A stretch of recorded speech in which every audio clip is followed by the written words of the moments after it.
Bismillahirrahmanirrahim. Alhamdulillahirabbil alamin wa bihi nasta'in ala umur dunya waddin. Kita bersyukur kepada Allah walaupun cuacanya, suasananya mungkin ngantuk ya. Semalam begadang mungkin. Tapi dengan izin Allah kita dapat hadir untuk memenuhi panggilan Allah Subhanahu wa taala karena kita tahu, kita sadar bahwa begitu besarnya fadilah ganjaran janji Allah untuk orang-orang yang subuh berjamaah, apalagi didahului dengan sholat qobliyah subuh atau sholat fajar ya, sama ya, qobliyah subuh dengan fajar sah. Yang jaminannya kalau kata Pak Bosin khairun minad dunya wa ma fiha, yang balasannya lebih baik daripada dunia dan isinya. Mudah-mudahan kita terus istiqomah, karena kalau nggak istiqomah ini bisa berbahaya. Amalan yang istiqomah itulah yang terbaik walaupun sedikit ya. Walaupun sekali istiqomah lebih baik daripada banyak tapi jarang-jarang. Tahajud setiap malam cuma 2 rakaat, tapi tiap malam ya, tiap malam istiqomah itu lebih baik daripada tahajud seminggu sekali tapi rakaatnya sampai 11 ya. Maka karena badan kita ada hak ya, punya hak. Jangan sampai kita mengkhianati, menzalimi badan kita. Zikirnya dari habis jam 1 malam sampai subuh, sehingga subuh-subuhnya udah ngantuk, itu berarti enggak memberikan hak kepada badan kita, diatur. Maka tahajudnya mungkin jam 2:30, cukup setengah jam, tapi setiap malam. Bahkan witir itu sendiri harusnya kita laksanakan di akhir sholat ya. Karena witir itu sebaiknya kita kerjakan di akhir sholat sunnah tiap. Namun kalau kita khawatir takut nggak bisa bangun tahajud, silakan witirnya didahulukan. Sebelum tidur kita sholat witir. Berapa?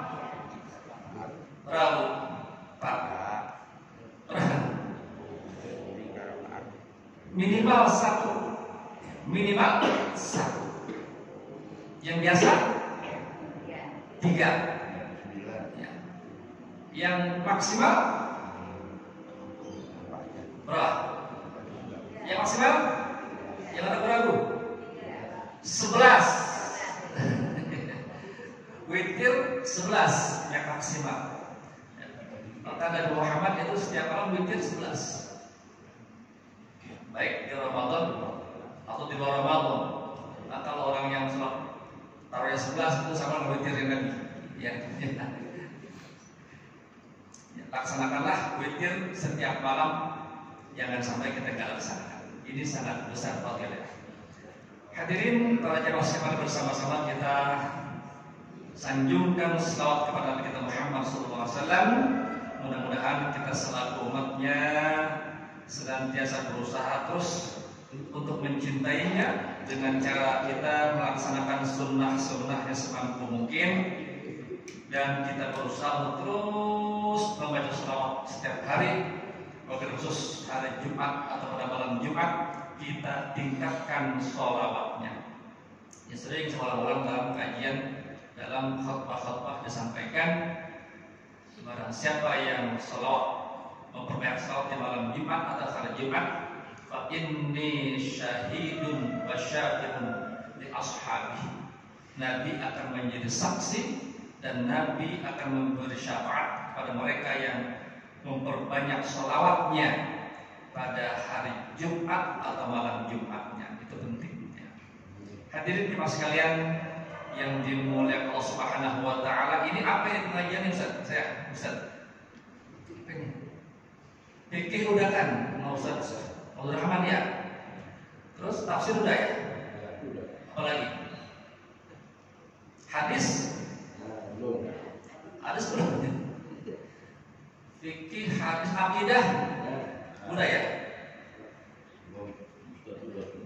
Iya, ini karena saya ini dapat giliran ini bukan fikih, bukan tafsir, bukan hadis, tapi karena hadis belum akan saya sampaikan beberapa terkait dengan yang kita hadapi pada saat ini. Banyak permasalahan kita yang mungkin kita hadapi. Boleh nggak di sini bahas politik? Boleh nggak? Kalau giring nggak boleh. Tapi kalau belajar boleh aja. Kalau giring, pilih si anu, ini nggak boleh. Itu di mesin nggak boleh. Tapi kalau belajar nggak apa-apa. Karena orang Islam pun harus paham tentang politik. Baik, hari ini atau pagi ini mari bersama-sama kita sedikit konsentrasikan diri kita. Saya akan sampaikan sebuah ayat Al-Quran yang Allah Subhanahu wa Ta'ala pernah berfirman, "Ud'uni astajib lakum." Apa artinya? Pak Mohsin masih tahu. Ud'uni astajib lakum. Berdoalah kamu kepadaku, maka aku akan balas, akan jawab, akan dikabulkan apa yang kita minta. Ini doa, kalimatnya fi'il amr. Karena fi'il amr maka doa itu menjadi wajib. Orang yang tidak mau berdoa itu orang yang sombong. Maka kalimatnya kata Allah, fa in istakbaru, jika mereka sombong nggak mau berdoa, maka akan ditempatkan di dalam neraka jahanam dengan hina dina. Itu penting ya. Apa doa yang selama ini kita baca? Banyak sekali doa-doa yang kita baca, yang harusnya kita tahu doa-doa itu. Doa-doa yang bersumber dari Al-Quran itu yang paling utama yang kita baca. Kemudian dari hadis-hadis doa-doa. Mengapa kita perlu berdoa? Karena kita makhluk Allah yang lemah, yang tidak mengetahui sesuatu yang akan terjadi di hadapan kita. Maka kita perlu berdoa. Atau kita mungkin terkena musibah, kita kembalikan kepada Allah dengan berdoa. Ini penting ya. Setelah kita sholat saja Assalamualaikum warahmatullahi, Assalamualaikum warahmatullahi, kita dianjurkan untuk berdoa kepada Allah Subhanahu wa Ta'ala. Bahkan kumpulan-kumpulan doa itu banyak disusun oleh para ustaz, para penulis tentang doa-doa yang perlu kita baca ya.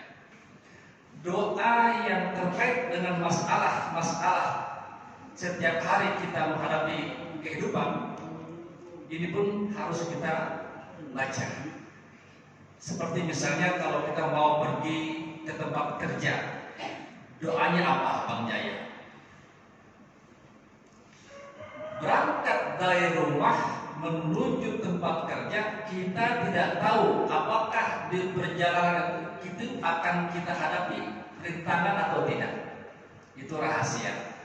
Maka untuk menghindari hal-hal yang tidak kita inginkan, dianjurkan kita untuk berdoa dalam perjalanan. Minimal doa itu kita baca Bismillahi tawakkaltu 'alallahi la haula wala quwwata illa billah. Itu maksudnya apa? Ada lagi doanya, Subhanalladzi sakhkhara lana hada wa ma kunna lahu muqrinin wa inna ila rabbina lamunqalibun. Yang paling gampang tadi itu Bismillah tawakkaltu. Di sini tekanannya tawakal. Apa sih makna tawakal? Bu, apa tawakal? Hah? Apa? Pasrah. Kata-kata tawakal itu untuk perjalanan kita pasrahkan kepada Allah. Ya Allah, dengan menyebut nama Allah, Bismillah tawakkaltu, aku berpasrah. Mengapa harus pasrah? Karena kita tidak tahu sampai enggak nih ke tujuan. Nah itu. Maka dengan bertawakal kepada Allah dalam hal ini tentu harus diiringi dengan ikhtiar. Jangan udah tawakal pakai kendaraannya belum diservis umpamanya. Bensin belum diisi penuh, ya kan? Terus lampu sen kiri kanan belum dirapihin, SIM kagak dibawa, STNK nggak dibawa. Kalau kata tawakal itu belum cukup. Kalau tawakal itu motornya, mobilnya harus sudah sehat, ya servis benar-benar. Semua lampu dan sebagainya udah sehat. Bismillahi tawakkaltu Allah. Mudah. Tiba-tiba mesinnya mati di jalanan. Nah, itu di luar daripada kemampuan kita sebagai manusia. Allah kasih ujian di situ. Namun dengan kita bertawakal kepada Allah Subhanahu wa taala, insya Allah akan Allah tolong. Akan Allah tolong. Jika kita belum benar-benar melengkapi keperluan yang harus kita penuhi, kita belok kanan, lampu sennya nggak hidup, tiba-tiba ke kanan, padahal udah tawakal, tiba-tiba ditabrak dari belakang, jebret, kan sudah tawakal tadi. Tapi mobil kamu nggak rapihin, lampu sennya nggak dibenerin, berarti tawakalnya belum sempurna. Janji Allah, wa may tawakkal 'ala Allah fa huwa hasbuh. Jika orang itu bertawakal kepada Allah, maka cukup, sudah itu paling tinggi tingkatannya. Bahkan surat Talaq mengatakan wa may yattaqillah yaj'al lahu makhraja wa yarzuqhu min haitsu la yahtasib. Wa may tawakkal 'ala Allah fa huwa hasbuh. Innallaha balighu amrih qad ja'ala li kulli syai'in qadra. Di sini diamalkan, banyak orang mengamalkan ayat ini ulang-ulang untuk murah rezeki. Katanya baca wa may yattaqillaha yaj'al lahu makhraja. Siapa yang bertakwa kepada Allah, maka Allah akan berikan kepada dia makhraja, jalan keluar. Pokoknya bertakwa, Allah kasih jalan keluar. A'lahu makhraja. Kemudian wa yarzuqhu min haitsu la yahtasib. Ini penting nih. Jika kita bertakwa kepada Allah, di samping kita akan mendapatkan satu kemudahan jika ada masalah yang kita hadapi, mudah. Ada jalannya. Dan diberikan rezeki tanpa disangka-sangka. Ini penting. Wa yarzuquhu min haitsu la yahtasib. Sambungannya, wa may tawakkal 'ala Allahi fa huwa hasbuh. Siapa yang bertawakal kepada Allah, maka cukup sudah. Jangan khawatir. Udah bertakwa kepada Allah, kemudian dia bertawakal, maka dia cukup sudah. Innallaha balighu amrih. Sesungguhnya Allah akan menyampaikan sebuah permasalahan-permasalahan. Ini penting, ya. Maka jika kita sudah keluar dengan doa dan ikhtiar dengan merapihkan semua apa yang keperluan kendaraan kita, disitulah tawakal terjadi. Ustaz, banyak orang ketika dalam perjalanannya tiba-tiba gagal, terhambat, itu Allah atur seperti itu. Barangkali ketika dia lebih cepat, di sana ada sesuatu yang menghambat. Begitu. Itu jadi. Saya punya teman dari Bandung mau ke Bandara Soekarno-Hatta. Teman saya ini. Di tol ada bus kecelakaan, sehingga mobil dia menjadi terhambat dan terlambat sampai ke bandara. Apa kata dia? Wah, ketinggalan pesawat ini. Ketinggalan pesawat karena ada kecelakaan di jalan. Rupanya Allah pilihkan ada kecelakaan itu sehingga dia menjadi terlambat. Apa sebab? Kalau seandainya nggak ada kecelakaan itu dan dia lancar, tiba-tiba di bandara memang ada sesuatu yang terjadi dan dia ditunda perjalanannya. Ya seperti itu. Maka kalau kita dikasih sakit oleh Allah, jangan terus menyesal, jangan mengeluh. Allah kasih barangkali kamu itu ada sesuatu yang harus dibersihkan. Siapa yang sakit itu sebenarnya bukan sakit tiba-tiba begitu. Allah kasih sakit itu satu, jika dia ikhlas dan sabar menerimanya, diampunkan segala dosanya. Ya kan? Kalau seandainya engkau lakukan sehat terus lupa sama Allah, maka dikasih sakit. Gitu. Hidupnya jalan-jalan mulu, ya. Ibadahnya sampai terbengkalai, Allah kasih sakit. Ingat sama Allah ketika sakit. Itu begitu. Hikmah dibalik peristiwa bahwasanya Allah mempunyai maksud tertentu. Doa begitu.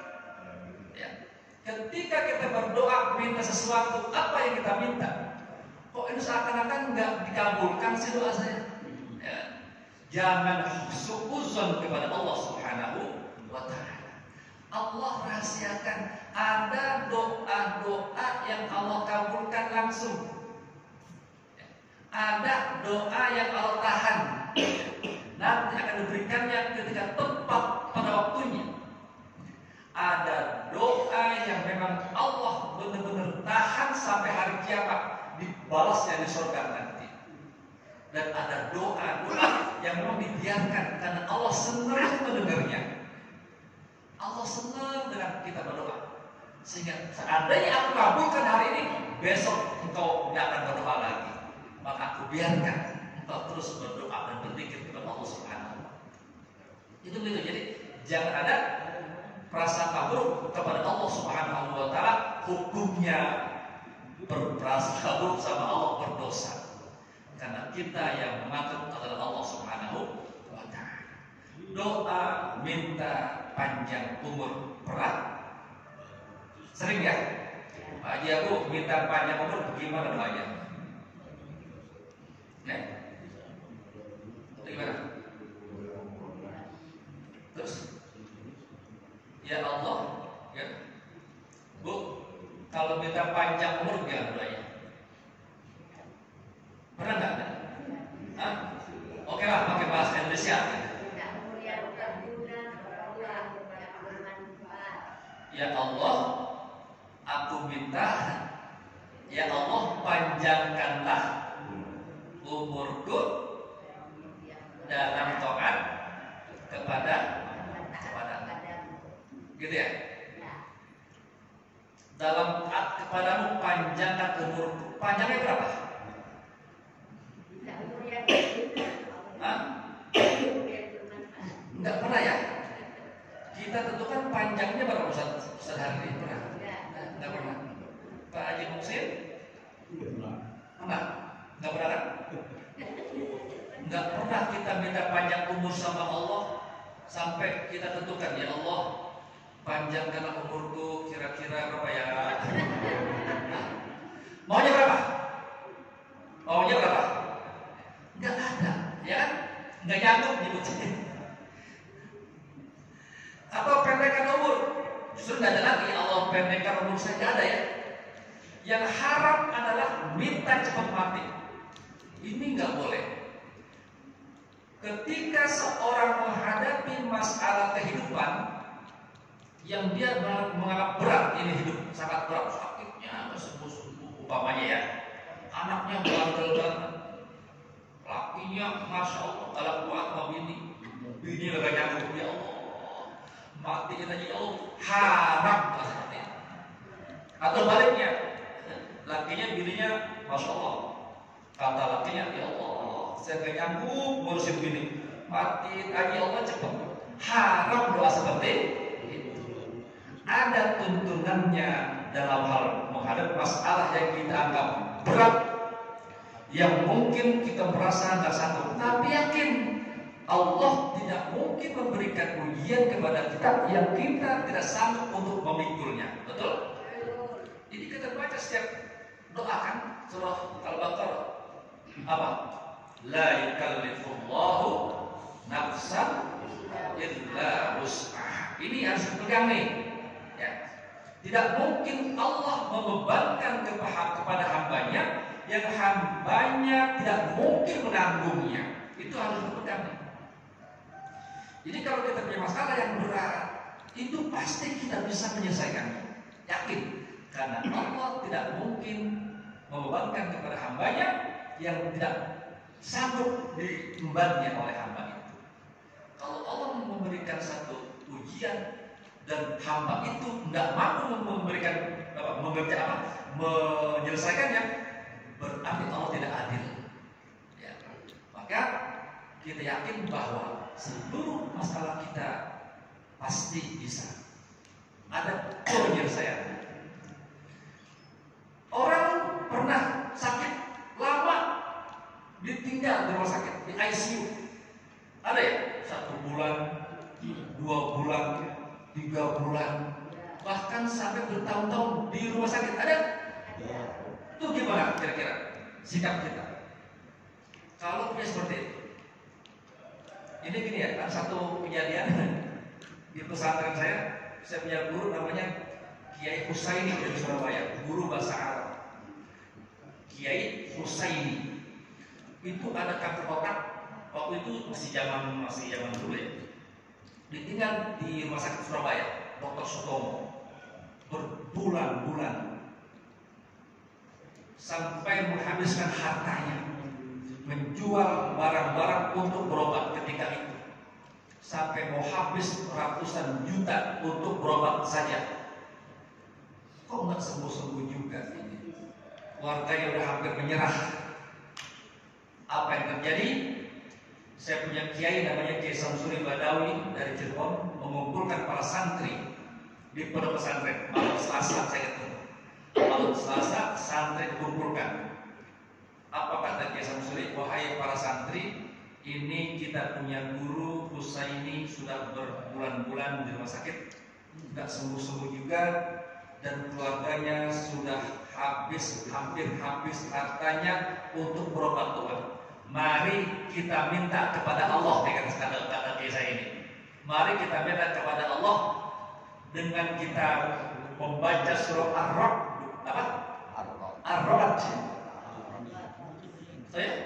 Surah Ar-Ra'd kita baca bersama-sama.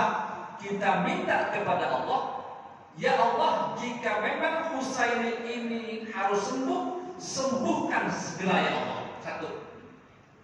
Ya Allah, jika Husaini ini engkau cabut segera ya Allah. Karena keluarganya sudah tidak punya harta lagi. Itu kita baca, saya ikut baca itu.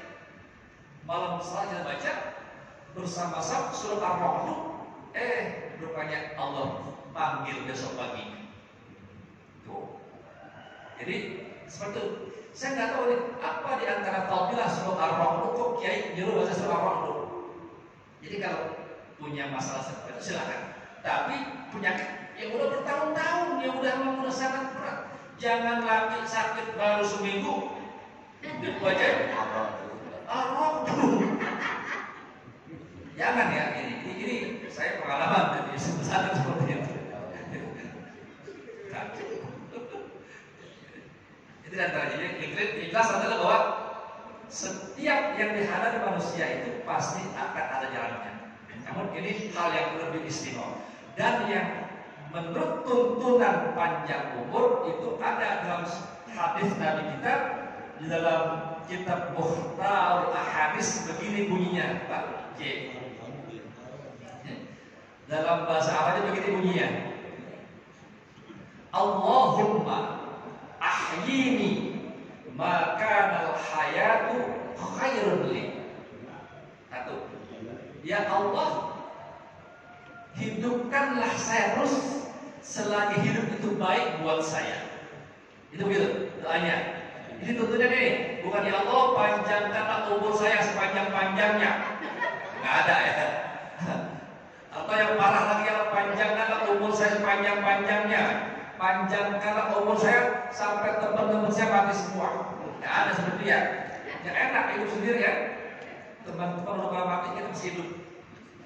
Itu tuntunannya ya Allah mengakhiri maka hayatu khairul li, yang pertama. Yang kedua, wa amitni maka mautu khairul li. Ini doa untuk umur. Apa artinya? Ya Allah, hidupkanlah saya selagi hidup itu baik buat saya. Ya Allah, jika Engkau mau matikanlah saya selagi mati itu baik buat saya. Itu dalam bahasa Indonesia. Itu yang ada tentunya dalam doa tentang panjang umur. Atau yang biasa, ya Allah panjangkan umur saya dalam taat kepadamu dan taat kepada Rasul. Ini juga boleh ya. Allah tawbil umurana fi ta'atillah wa ta'ati Rasulillah. Ya. Dan yang haram sekarang doa minta mati karena nggak nyanggup menghadapi masalah. Sakitnya perut, setiap hari sakit terus, menjadi haram. Apalagi sampai menghabiskan nyawanya dengan cara membunuh diri karena nggak sanggup. Nih beberapa di Karangtengah kampung saya. Saya sampaikan ya, itu gara-gara hutangnya banyak, terlibat hutang. Ojol ya, ojol ya, ojol. Itu ya, sampai saya sebut ya, satpam. Tertipu dengan ojol, dikejar-kejar ojol. Udah gitu bininya menjual rumahnya. Bininya jual rumahnya. Ya, bininya jual rumahnya. Pak, bininya jual rumahnya. Ya, sementara dia bertambah, nggak nyambung. Akhirnya dia gantung diri di daerah Belanda 5. Nauzubillah min dzalik. Ini berarti sudah putus asa. Wala tai'asu min rauhillah innahu la ya'smu illa al-qaumul kafir. Jadi kalau sampai menghabiskan nyawa dengan membunuh diri, jangan harap bisa mencium bau surga. Jadi itulah sekedar, karena saya dibatasi ini sampai jam 4, jam 5:18, ya kan? Jangan lama-lama, yang penting dipahami ya. Ya.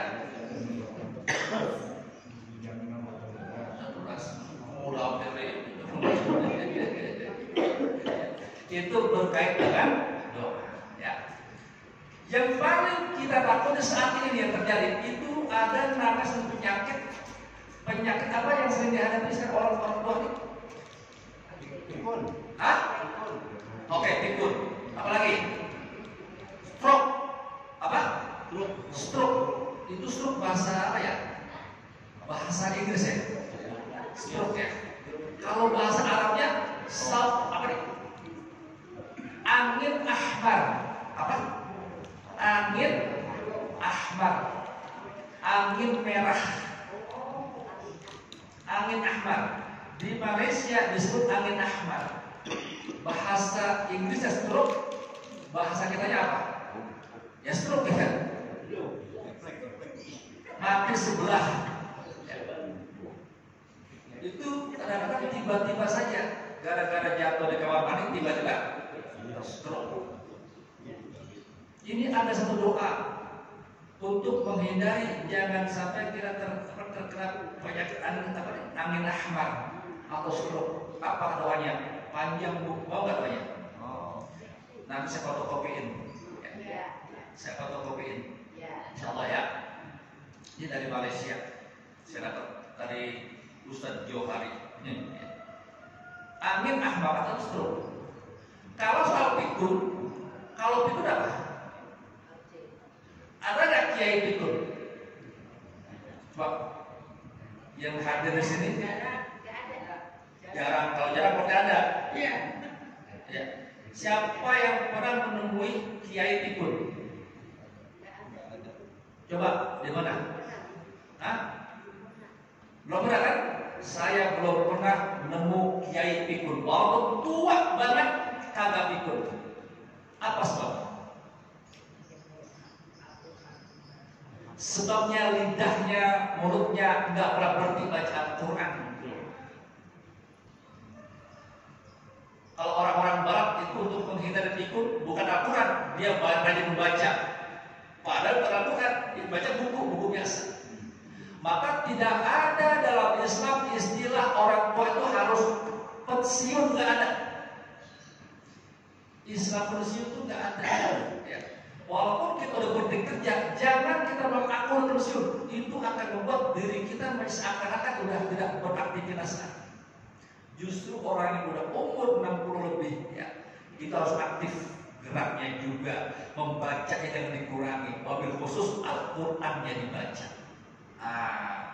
Siapa yang rajin baca Al-Quran istiqomah, baik secara melihat atau menghafal, insya Allah terhindar dari penyakit pikun.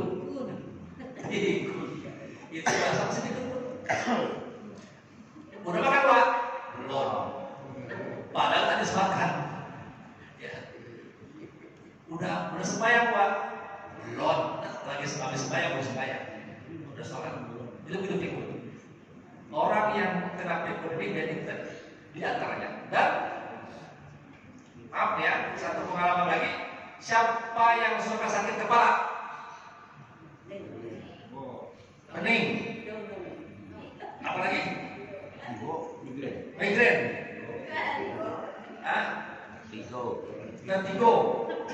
Itu sebab parah semua ya. Itu berarti aliran darahnya yang ke otak itu tersumbat. Ya, kental. Banyak yang kita dapati, yang kita baca saat ini, bahkan terbuka sekali. Siapa yang ingin terhindar dari penyakit kepala, silakan dalam sujud terakhir wabil sholat subuh dilamain sujudnya.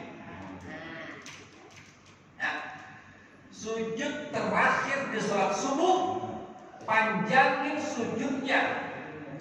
Terus apa yang kita baca Ustaz? Ya baca subhanallah dibanyakin subhanallah, bukan 3 kali, sampai 11 kali, sampai 12, itulah terserah. Kita panjangin. Atau kita baca doa yang lain dalam sujud, cuman jangan harus tahu cara, jangan pakai bahasa Indonesia doanya. Jadi batal. Ya kan? Kita minta apa?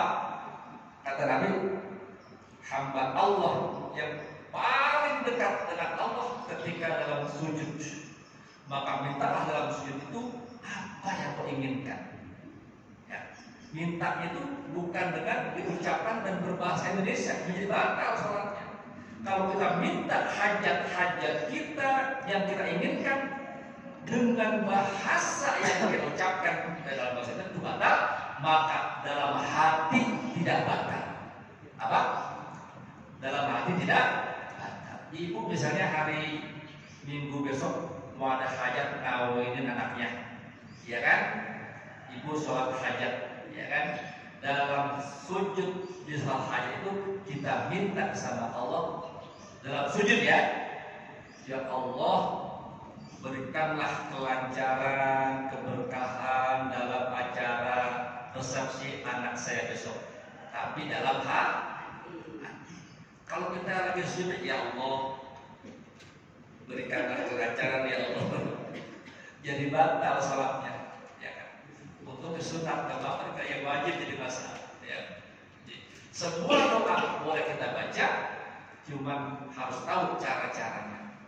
Kalau yang doa-doa dalam Al-Quran kita baca, silahkan, ya. Cuman dalam sujud tidak boleh membaca Al-Quran, ini hati-hati, ya.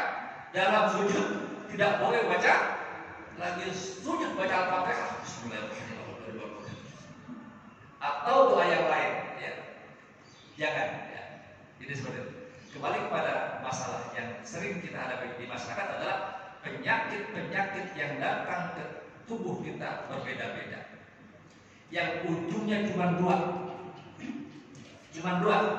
sakit cuma dua ujungnya. Kalau nggak sembuh, lewat, ya kan? Kalau nggak sembuh, maaf ya, mati. Cuma 2. Kalaupun sembuh, entar ujung-ujungnya sakit lagi, mati juga. Karena umurnya masih merasa masih produktif, maka dia berusaha untuk terus mempertahankan, melawan penyakitnya agar bisa sembuh, ya kan? Maka disinilah pentingnya berdoa. Apa doa yang sering kita baca untuk penyakit? Tahun 78 saya dapat ijazah dari kiai saya. Mentok pas ada COVID dibaca. Itu sebetulnya saya dibaca dapat tahun 1978. Saya dapat apa? Allahumma sholli ala sayyidina Muhammadin tibbil qulubi wa dawaiha wa afiyatil abdani wa shifaiha wa nuril absari wa dhiyaiha wa ala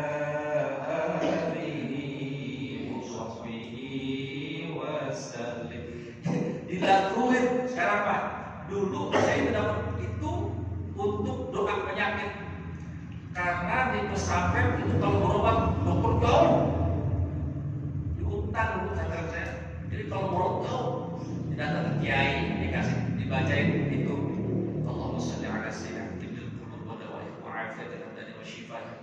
Di air dibacain. Apa dibacain? Itu kuku minumin. Dengan izin Allah sembuh dengan air. Itu namanya ruqyah.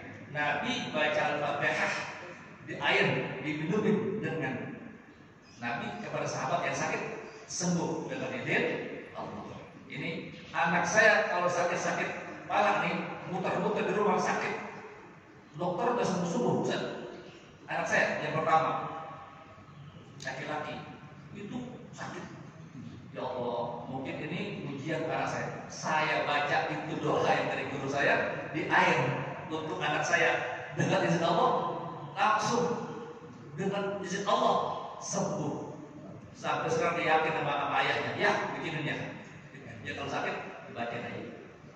Jadi itu saya dapat ijazah sholat syifa atau tibbil qulub.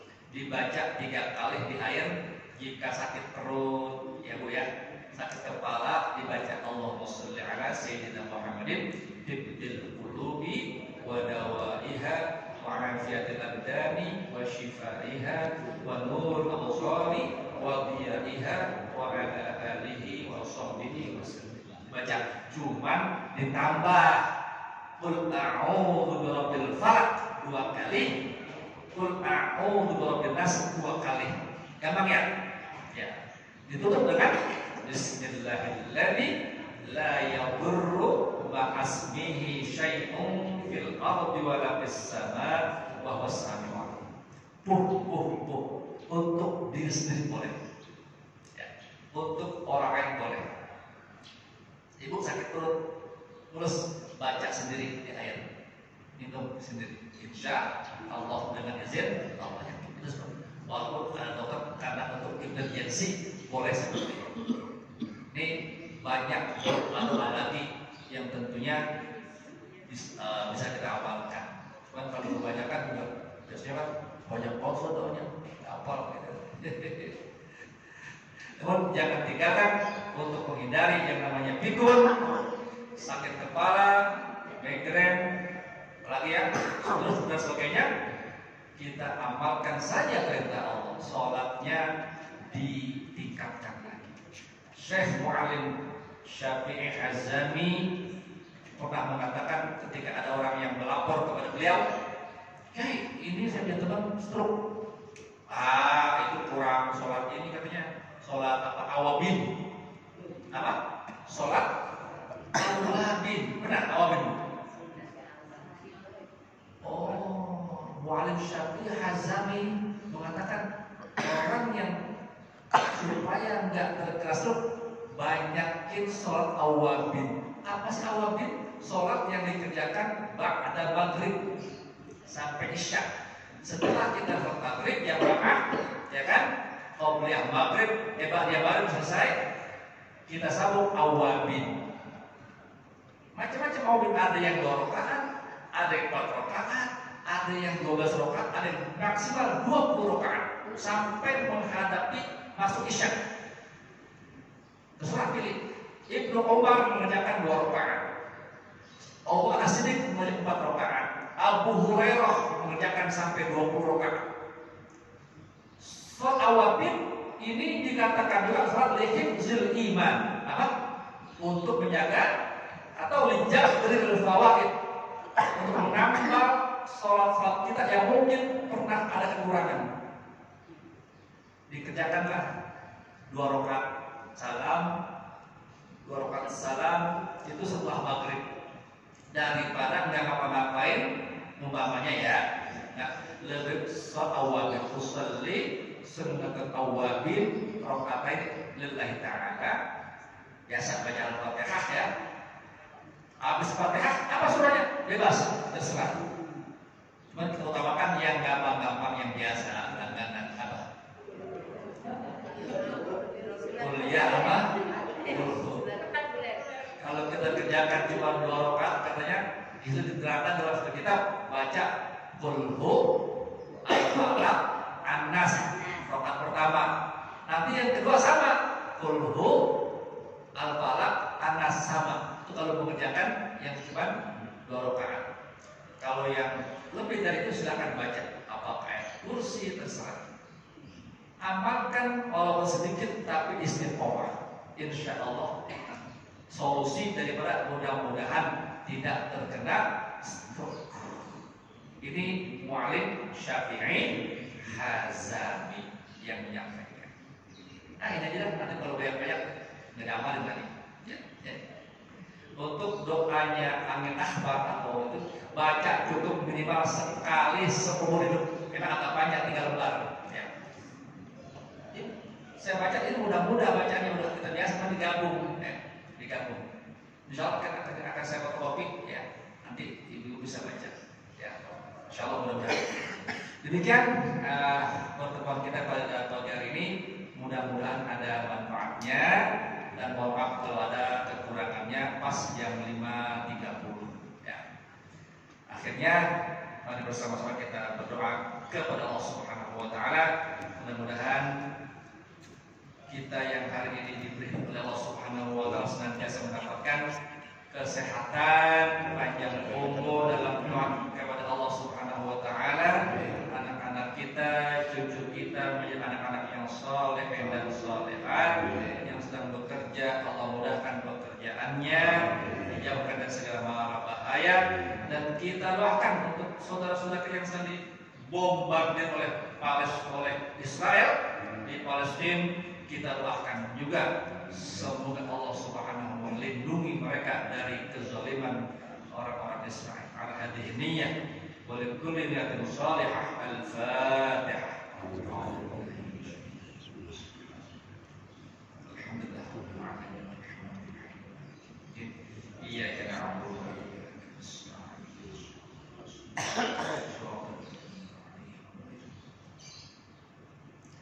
Tidak ada tanya jawab ya? Tidak ada ya? Ya alhamdulillah. Baik. Bismillahirrahmanirrahim. Allahumma shalli wa sallim ala sayyidina Muhammad wa ala ali sayyidina Muhammad. Allahumma anfa'na bima 'allamtana wa 'allimna ma yanfa'una wa zidna 'ilma. Allahumma inna nas'aluka 'ilman nafi'an wa 'amalan mutaqabbalan wa rizqan halalan tayyiban katsiran wasi'an mubarakan. Subhanakallahumma wa bihamdika nashhadu an la أنت نستغفرك ونتوب إليك. دعواهم فيها سبحانك اللهم وتحية فيها سلام